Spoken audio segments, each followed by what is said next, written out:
Bonjour, c'est Gaëlle de la boutique Gémézène qui se trouve 10 rue Pourtoul à Orange. Alors aujourd'hui, je vais vous présenter l'oracle thérapeutique d'auto-guérison d'Ina Segal.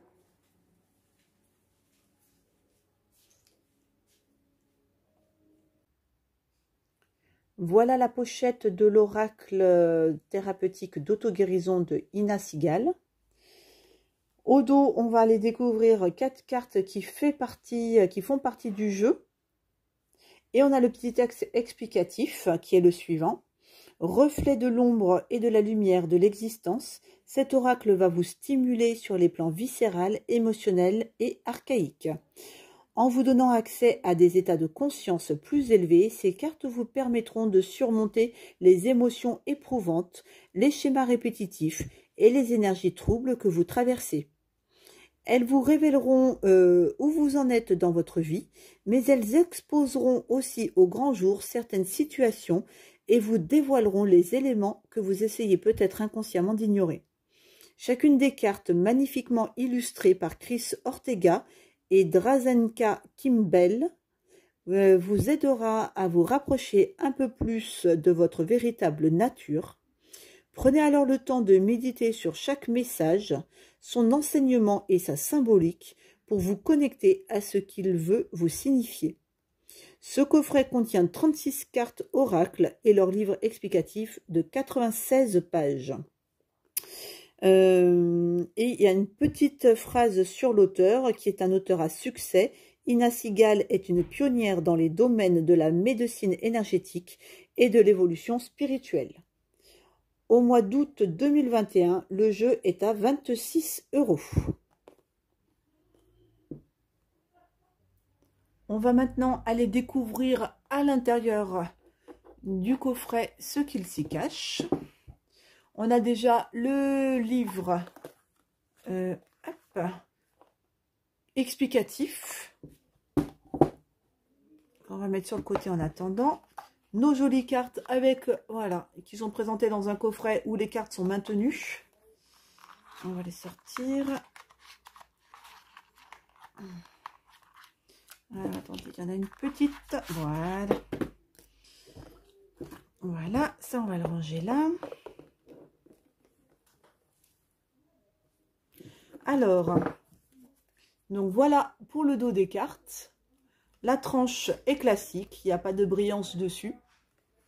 Et voici donc les cartes du jeu. La première qui est le marchandage.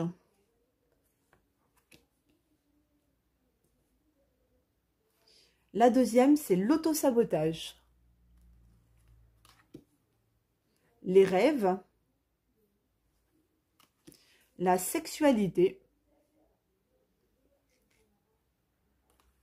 La tristesse.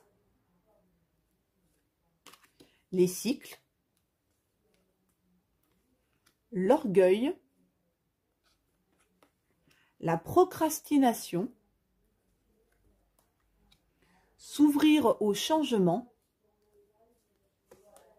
Soyez attentif aux signes. Balai masque. Victimisation. Rejet. L'âme sœur. Retrouvez votre nature profonde. L'enfant intérieur. La beauté. Assertivité. La tentation. Famille et tribu. Guérison. Cultiver la foi. La patience. L'amour de soi. Alchimie. Le lâcher-prise. L'intervention divine. Amour. Découvrez votre mission de vie. le courage, libérez votre créativité, l'essor du phénix,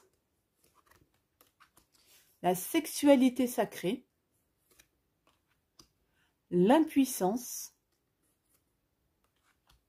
le foyer, et enfin la dernière carte, un trou dans l'âme.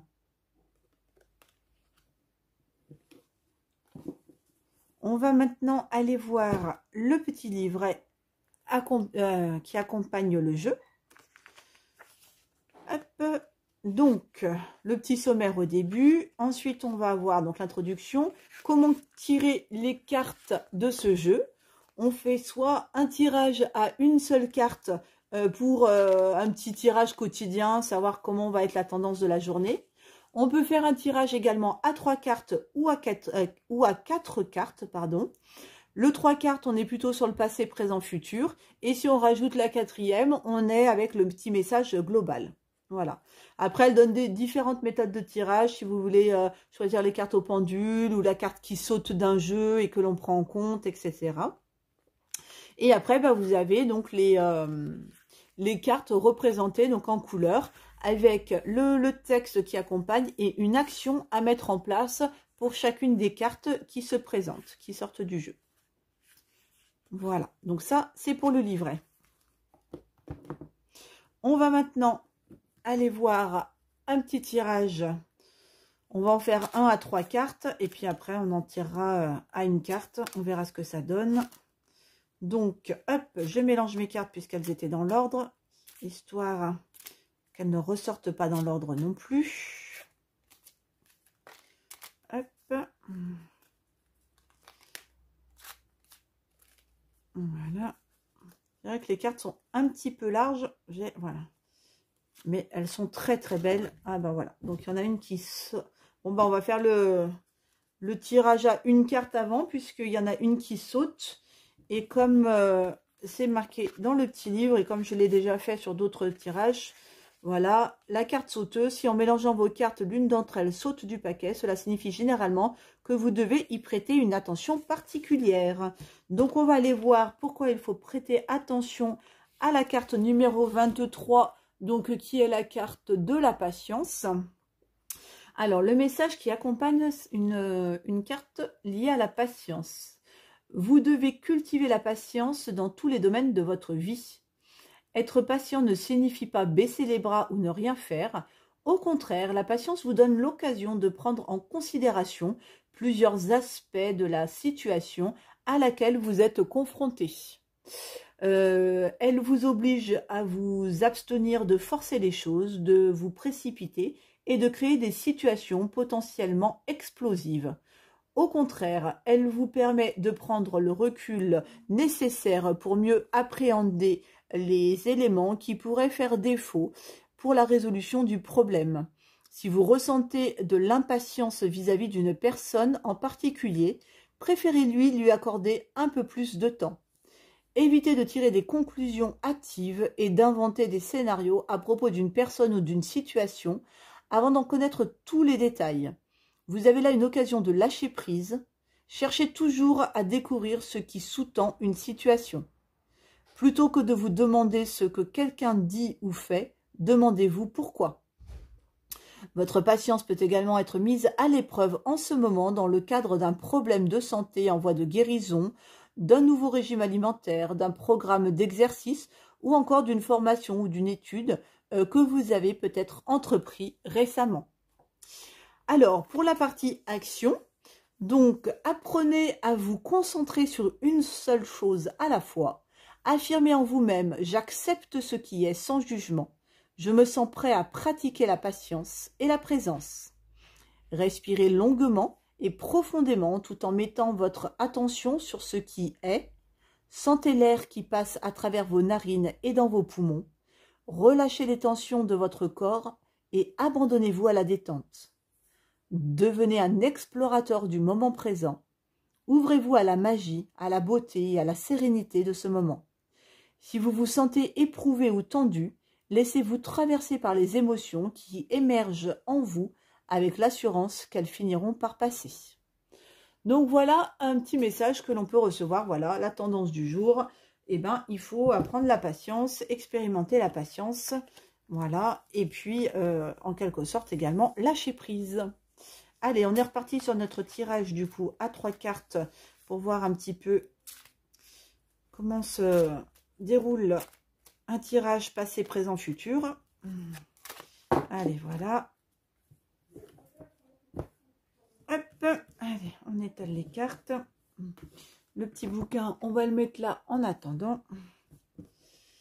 Du coup, elles sont pas super bien étalées, mais c'est pas grave, l'essentiel c'est que vous voyez. Alors, la première. Allez, la deuxième. Et puis, la troisième qui sera celle-ci. Notre petit tirage à 3 cartes.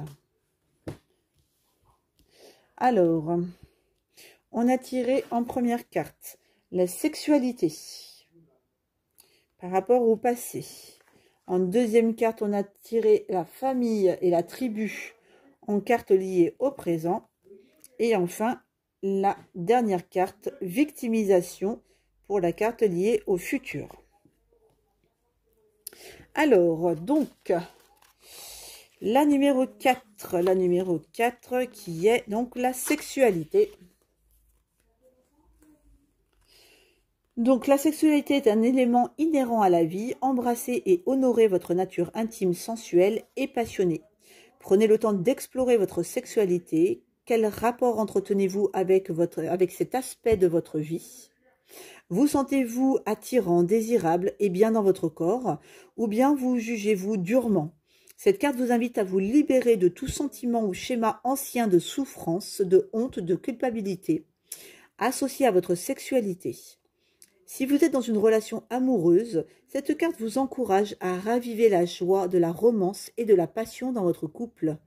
Pour que votre vie sexuelle devienne une expérience épanouissante, envoûtante, exaltante et orgasmique, vous devez lâcher prise et abandonner les peurs qui vous empêchent d'être dans une véritable intimité avec votre partenaire. Renoncez à tout contrôler et laissez-vous transporter par un amour spontané, enthousiaste et joyeux. Amenez de la fantaisie dans votre relation, communiez avec votre amant et découvrez ensemble de nouvelles et surprenantes manières de vous émerveiller mutuellement. Au niveau de l'action, apprenez à aimer votre corps, nu, debout, face à un miroir. Redécouvrez les détails de votre corps que vous appréciez. Placez vos mains sur votre chakra sacré, placez environ 5 cm en dessous du nombril. Sinon, vous prenez 2 doigts et puis ça fait l'équivalent, 2 doigts au-dessous du nombril. Mettez une musique qui vous inspire et dansez de manière sensuelle, ludique et spontanée. Faites cet exercice tous les jours pendant les 2 semaines à venir. Si vous êtes dans une relation amoureuse, offrez-vous un moment romantique qui vous reconnectera tous les deux à l'amour et à la passion. Vous pouvez commencer par vous masser avec sensualité et ou érotisme et aller plus loin si vous le souhaitez. Soyez attentifs au plaisir l'un de l'autre. Faites preuve de créativité et amusez-vous à expérimenter de nouvelles choses. Si cela vous inspire, explorez la puissance des polarités féminines et masculines de votre relation. Donc ça, c'était pour la carte de la sexualité. Ensuite, on avait la numéro 20. La numéro 20, qui est la famille tribu. Alors, faites toujours preuve de discernement vis-à-vis de l'opinion d'autrui. Prenez conscience de la manière dont les croyances de votre famille ou de votre tribu influencent vos choix de vie. Quelles croyances vous a-t-on transmises, enfant, à propos des relations, de l'argent et des opportunités que vous offre la vie? Demandez-vous si vous portez encore en vous des croyances qui ne vous servent plus. Essayez de chercher l'amour et l'approbation de votre famille. Non, essayez-vous de chercher l'amour et l'approbation de votre famille en faisant ce qu'ils souhaitent que vous fassiez. La question fondamentale à vous poser est: vivez-vous votre vie pour faire le bonheur de quelqu'un d'autre ou pour vous-même? Cette carte vous invite à questionner vos loyautés familiales invisibles. les croyances, superstitions et rituels qui ont encore du pouvoir sur vous. Abandonnez toute croyance qui ne vous sert plus. Affrontez votre peur d'être différent et embrassez votre unicité, quand bien même les autres ne comprendraient ou n'approuveraient pas vos choix. Travailler régulièrement sur vos centres énergétiques, en particulier sur votre chakra racine, peut vous aider à vous libérer des limitations et des douleurs du passé, à renforcer votre confiance en vous et à manifester vos désirs dans la réalité physique. Pour l'action à mettre en place, essayez d'identifier les croyances qui ne vous appartiennent pas, mettez une musique tribale, visualisez des croyances limitantes dont vous avez hérité comme des liens qui vous enchaînent. Tout en tapant vos pieds sur le sol, prenez conscience de chacun de vos modèles, croyances et expériences passées limitantes, puis visualisez-les en train de se dissiper autour de vous. Vous pouvez également vous visualiser en train de vous défaire des liens qui vous enserrent et de les jeter dans une flamme violette qui les dissout. Autorisez-vous à laisser derrière vous tout ce qui ne vous sert plus et à vous concentrer toute votre énergie jour après jour au service de la vie que vous souhaitez mener. Et enfin, on a la carte numéro 12, la victimisation.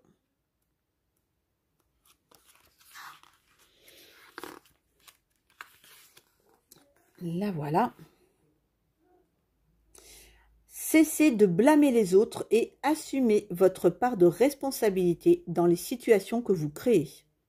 Il est facile de penser que la vie est injuste et de pointer les autres du doigt. Lorsque vous dites des phrases telles que « la vie est injuste »,« il m'arrive que des malheurs »,« je ne suis pas assez bien »,« personne ne se soucie de ce qui peut m'arriver »,« pourquoi moi ? Je ne peux jamais faire ce que je veux », vous perdez votre souveraineté et vous alimentez votre rôle de victime, vous condamnant ainsi à rester enfermé dans ce personnage. Le rôle de victime peut vous empêcher d'évoluer en dramatisant les situations, en vous poussant à juger les autres, en vous répétant inconsciemment que vous ne méritez pas mieux et en vous maintenant dans un blocage financier. Essayez de développer votre confiance en vous, votre estime de soi et votre courage. Sortez de votre zone de confort, déployez-vous et rayonnez pleinement dans toutes les sphères de votre vie. Le pendant thérapeutique de l'archétype de la victime est la reconquête de sa propre souveraineté, celle qui vous pousse à réaffirmer votre pouvoir sans colère et sans violence. L'archétype de la victime peut également vous aider à établir des limites saines et à agir de manière honnête, intègre, bienveillante et compassionnelle. Au niveau de l'action, observez votre victime intérieure. Mettez-vous au défi de prendre conscience de chaque fois que vous endossez le rôle de victime. Demandez ensuite à votre victime intérieure de vous indiquer comment vous pourriez transformer cette posture en une posture plus souveraine. De quelle manière devriez-vous penser, vous comporter et agir pour embrasser votre pouvoir? Dans chaque situation, demandez-vous si vous agissez depuis la position de la victime ou depuis la position de votre puissance souveraine. Donc voilà, un petit tirage à 3 cartes. Et après, donc, quand on veut le petit message global pour accompagner donc ce tirage, on peut aller chercher une autre carte qui serait du coup la quatrième là pour le message. Voilà, soyez attentifs aux signes. Voilà. Et donc, du coup, ça nous dit, soyez attentifs aux signes. Donc là, ce serait le petit message global, en fait, hein, qui ferait le petit résumé des 3 premières cartes, en fait. Voilà. Peut-être une sexualité bafouée par rapport à des croyances faites par rapport à la famille, par rapport à son enfance, etc. Quelque chose qui a été bafoué dans la sexualité et qui fait qu'aujourd'hui, on se comporte en tant que victime et non pas en tant que personne totalement souveraine, comme il disait sur la carte. Et donc, du coup, on peut aller chercher maintenant le « Soyez attentifs aux signes ». Alors, qui vous dit « Les signes sont partout autour de vous. Ouvrez grand les yeux et soyez plus attentifs à ce qui vous entoure ». Donc, voilà la carte. Vos anges gardiens savent que vous vous sentez perdu sur la direction et les décisions à prendre dans votre vie dernièrement. Ils ont entendu votre frustration et vos appels à l'aide. Ils vous conseillent de ralentir et de cesser de vous focaliser sur le problème que vous rencontrez actuellement pour laisser la place à une solution qui pourrait se présenter dans votre vie. Vos guides spirituels ont planifié des synchronicités et vous ont apporté leur soutien, mais vous continuez à penser de la même manière, obstiné. Détendez-vous et commencez à regarder la vie sous un angle inédit. Prêtez attention aux symboles et aux signes qui se répètent. Un signe peut se révéler à travers une chanson, un film, un livre, la nature, un animal, des personnes, des pensées, des rêves ou des visions. Parfois, votre corps lui-même vous envoie des signaux. Votre corps peut essayer d'attirer votre attention pour vous obliger à vous reposer, à changer de régime alimentaire ou à travailler sur des émotions difficiles. Veillez à prendre ces signes au sérieux. Et pour l'action, faites cet exercice avec un ami de confiance, mettez une chanson et dansez dessus spontanément. Demandez à votre ami d'arrêter la chanson après 2 ou 3 minutes. Lorsque la musique s'arrête, figez-vous dans la posture dans laquelle vous vous trouvez. Dans cette posture, réenvisagez le défi que vous avez à relever sous un angle totalement différent. Demandez à recevoir un signe, puis répétez cet exercice avec une nouvelle chanson 4 à 5 fois. Notez toutes les informations qui vous semblent importantes. Au cours de la semaine qui suit, soyez particulièrement attentif aux signes présents autour de vous et dans vos rêves. Donc voilà les petits messages et les petits tirages que l'on peut faire avec l'oracle de l'auto-guérison, l'oracle thérapeutique de l'auto-guérison.